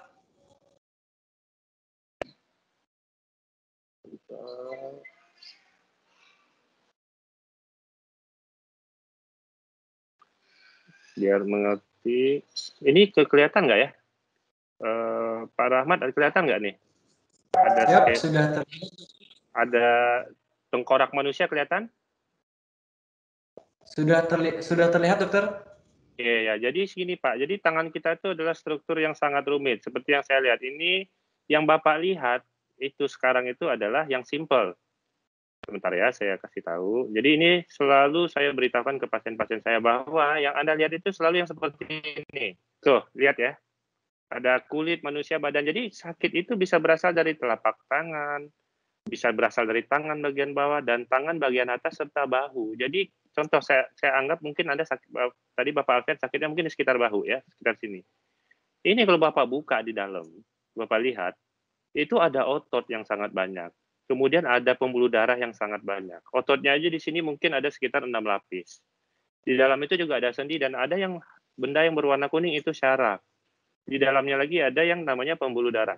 Kita coba zoom. Apakah terlihat? Siap, terlihat, Oke. dokter. Jadi ini adalah struktur yang sangat rumit, yang kita juga pelajarinya hampir 5 tahun. Tapi kalau saya lihat dari profil Pak Alfian, kemungkinan besar sakit yang Bapak derita sekarang itu sangat bisa kita tolong dan kita sembuhkan. Tapi memang begini, nomor satu yang paling penting untuk kita ketahui adalah ketika kita mengobati pasien, ya kita harus tahu sebabnya apa. Jadi kalau bisa jadi yang seperti saya bilang tadi di contoh di slide saya, jadi ketika penyebabnya hanya sakit otot, ya mungkin saya berikan anti pelemas otot, anti nyeri segala macam, dan saya cari penyebabnya. Kenapa? Saya anggap aja misalnya contoh sakitnya di bahu. Saya cari ini kenapa bahunya sakit? Apakah posisi Bapak selama bekerja salah? Atau posisi Bapak selama di rumah juga ada yang salah? Kita harus analisis itu. Ketika sudah ketemu penyebabnya, maka saat itulah kita berikan pengobatan yang tepat. Seperti itu. Oke, Pak Alfian. Tapi bisa sembuh ya, Dok ya? Insya Allah bisa. Tapi memang sebelum saya menentukan sembuh atau tidak, ya saya harus cari tahu dulu sebenarnya sakitnya apa. Baik, Dok. Terima kasih, Dok, informasinya. Oke, Pak Alfian. Ya. Baik, terima kasih. Selanjutnya mungkin bisa silakan Mbak Daniela Nadiar, dipersilakan. Ya, selamat siang, Dok. Saya siang. Daniela, umur 30. Kebetulan Dok, hasil MCU saya beberapa tahun ini, saya kena skoliosis, tulang punggung yang bengkok. Nah, apakah ada treatment yang dapat mengobati skoliosis tersebut, Dok? Karena kemarin saya sempat akupuntur beberapa kali. Puji Tuhan, tulang punggung saya agak lurus sedikit, walaupun sedikit, tapi ya agak mengurangi rasa sakit. Sebelum akupuntur, kalau saya duduk tanpa senderan di bangku itu agak ngilu, Dok. Oke. Ya, gitu sih, Dok. Kira-kira ada sekarang keluhannya udah mulai berkurang ya? Sekarang udah nggak ngilu lagi, tapi masih bengkok, tapi nggak seperti kayak bulan sapi gitu sih, Dok. Oke, good. Ya, saya mau makasih, kasih share screen ini. Oke, terima kasih pertanyaannya. Saya akan share sedikit. Ini screen saya masih ke-share nggak ya? Atau udah nggak? Masih di-share itu, dokter? Masih terlihat? Masih. Terlihat, ya? Masih. Oke, saya mau kasih lihat ya, dari Bu Daniela tuh. Jadi sebentar, kok sekarang malah hilang ini ya. Kebetulan saya di laptop, jadi saya bisa jelaskan langsung. Dan saya tahu untuk yang awam biasanya gambaran itu atau ada video-video itu atau ini tampilan akan sedikit mempermudah penjelasan ya. Oke, ya jadi ini. Sebentar.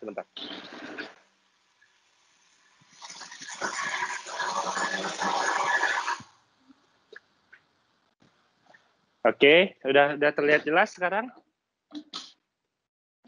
Bu Daniela, halo? Sudah, Dok. Oke, nah ini pada skema ini Ibu bisa lihat. Jadi ketika Ibu dikatakan menderita skoliosis, bahwa tidak semua kasus skoliosis itu kita perlu tangani dengan serius. Jadi seperti di skema ini bisa terlihat bahwa ketika Ibu skoliosis dan Ibu datang ke dokter spesialis ortopedi, yang pertama kali dilakukan itu adalah screening. Jadi kita akan ukur berapa sudutnya. Jadi ketika kita sudah mendapatkan sudut dan derajat skoliosis Ibu, baru kita tentukan pengobatannya. Jadi pada skema ini mungkin Ibu bisa lihat bahwa ini lihat lingkaran yang paling kanan itu, ada tulisan 40 sampai 50 derajat, itu adalah lingkaran yang sudut di mana kita perlukan tindakan operasi. Jadi sangat jauh tindakannya.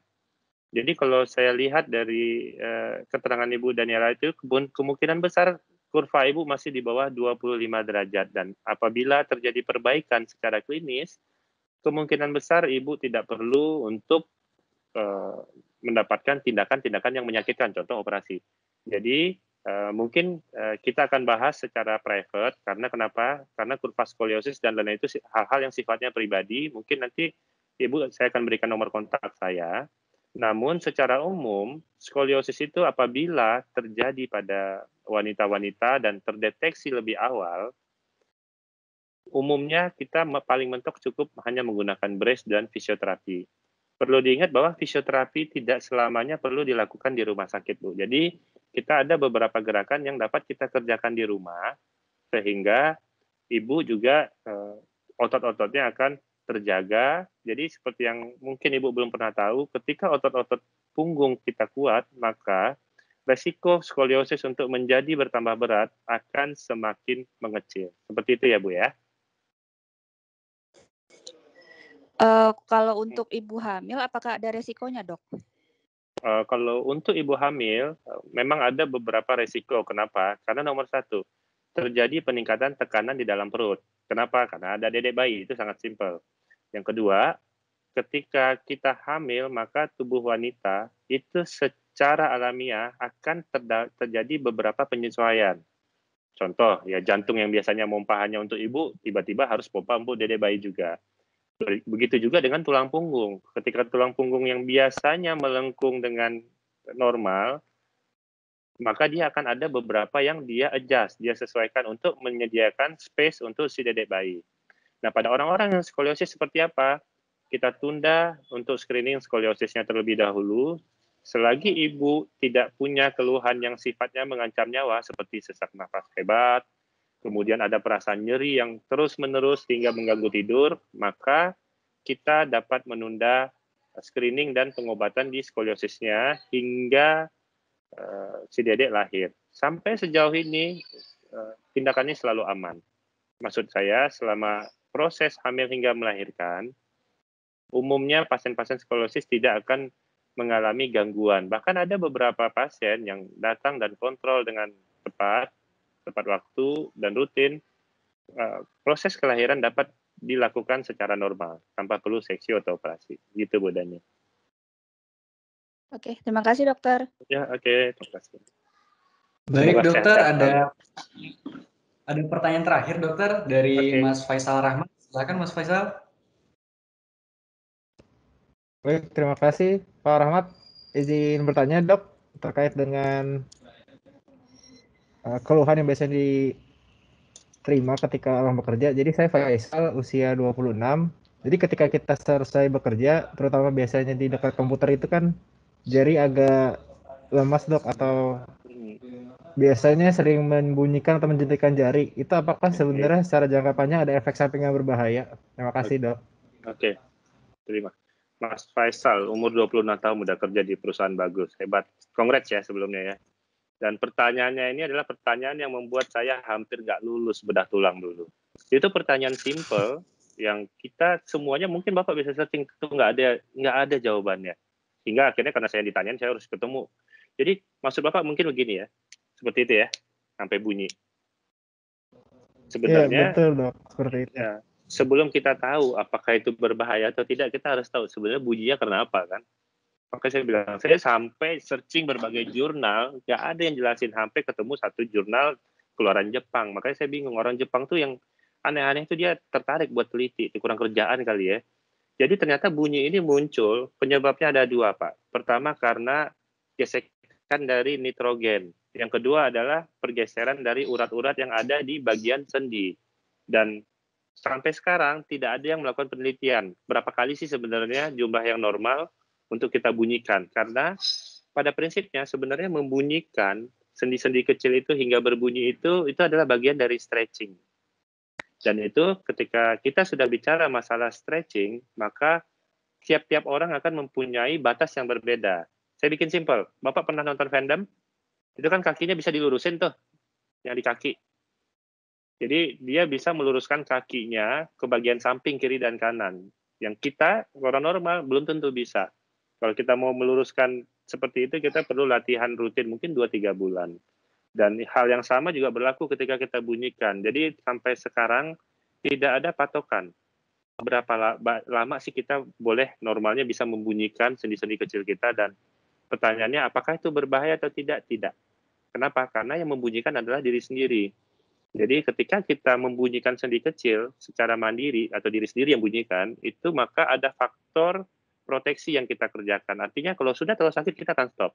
Berbeda kalau saya bunyiin jari Bapak, ya mungkin akan terjadi cedera karena saya nggak merasakan sakit yang muncul ketika sendi tersebut dibunyikan. Seperti itu. Seperti itu Pak Faisal. Baik, terima kasih Dok. Ya. Jelas terkait dengan dijawab oleh dokter ya. Oke. Baik, terima kasih kepada Mas Faisal dan terima kasih juga kepada dokter atas apa yang telah disampaikan. Sangat luar biasa ya rekan-rekan sekalian. Ternyata nggak hanya pandemi ini yang harus diperhatikan, tapi dalam kondisi bekerja pun akibat dari pandemi ini kita harus selalu lebih aware terhadap posisi duduk kita, kemudian dari keselamatan bekerja, mulai dari keberangkatan hingga pulang. Jadi semoga dengan apa yang disampaikan oleh Dr. Niko dapat kita terapkan dalam kegiatan bekerja. Terima kasih kepada Dr. Niko. Semoga apa yang disampaikan oleh pemateri tadi dapat meningkatkan semangat kita dan awareness kita untuk tetap menjaga kesehatan di tengah pandemi. Mungkin vaksin sudah ditemukan dan juga mungkin vaksin beberapa bulan lagi sudah akan bisa diaplikasikan. Tapi jangan sampai dengan adanya vaksin tersebut kita lupa untuk menjaga kesehatan. Terima kasih kepada Bapak dan Ibu sekalian. Kurang lebihnya mohon dimaafkan. Wassalamualaikum warahmatullahi wabarakatuh. Semangat pagi! Pagi, pagi, pagi.